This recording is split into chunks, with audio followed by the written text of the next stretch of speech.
দুই ম্যাচের টেস্ট সিরিজের পর এবার বাংলাদেশের সামনে আয়ারল্যান্ডের টি-20 প্রতিরোধের জবাব দেওয়ার পালা।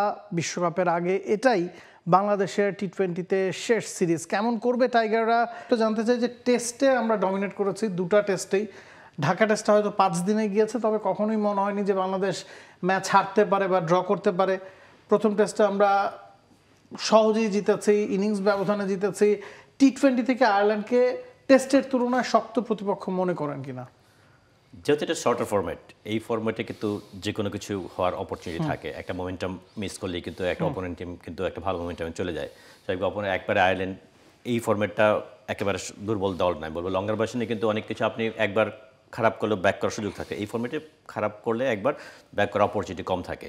তবে হ্যাঁ, বাংলাদেশেও কিন্তু লাস্ট 4টা সিরিজ আমরা খুব ভালো টি-20 ফরম্যাটে ভালো পারফর্ম করেছি, সিরিজ জিতেছি। কিন্তু লাস্ট ওয়েস্ট ইন্ডিজের সাথে যেটা ওইটা আমরা আমাদের মতো করে পারফর্ম করতে পারিনি। ডেফিনেটলি যেটা বললেন, ওয়ার্ল্ড কাপের আগে একটা বড় অপরচুনিটি আমাদের। হয়তো বিপিএল আছে, কিন্তু সিরিজ কিন্তু এটাই বোধহয় শেষ সিরিজ। এটার মধ্যে পারফর্ম করে ডেফিনেটলি আমরা চাবো যে আয়ারল্যান্ডের সাথে আমাদের এই, যদিও একটা টেস্ট ফরম্যাট, তারপরেও কনফিডেন্সটা কিন্তু বাংলাদেশ কিন্তু ওইখান থেকে যে কনফিডেন্সটা আমরা নিয়েছি, ডেফিনেটলি রিফ্লেকশন আমরা দেখতে পারবো, যেটা ভালো হবে।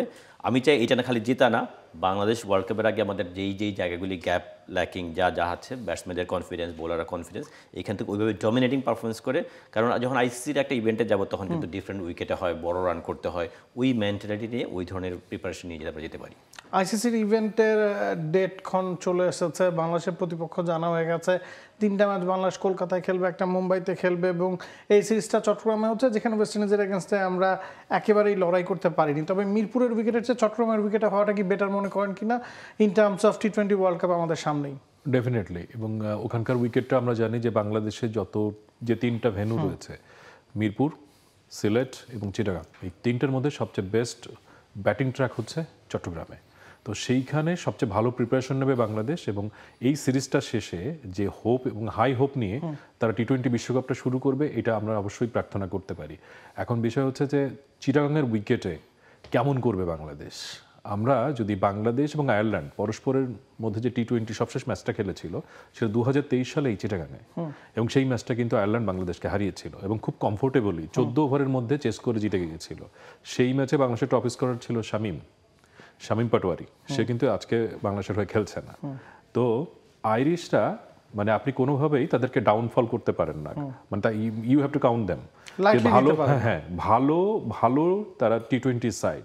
ইভেন এই টেস্ট সিরিজ তারা 2-0-তে হারলেও তারা কিন্তু যথেষ্ট ফাইট করেছে এবং প্রত্যেকটা ইনিংসে ভালো করেছে, যথেষ্ট ভালো। মানে ভিজিটিং টিম হিসেবে, ইউরোপিয়ান টিম হিসেবে তারা কিন্তু উপমহাদেশের কন্টিনেন্টে যথেষ্ট ভালো ক্রিকেট খেলেছে, এটা কিন্তু আপনাকে বলতে হবে। For more updates, subscribe to our YouTube channel and click on the bell icon. Follow us on Facebook and Instagram. Download T-Sports app to enjoy exciting games and highlights. Visit tsports.com.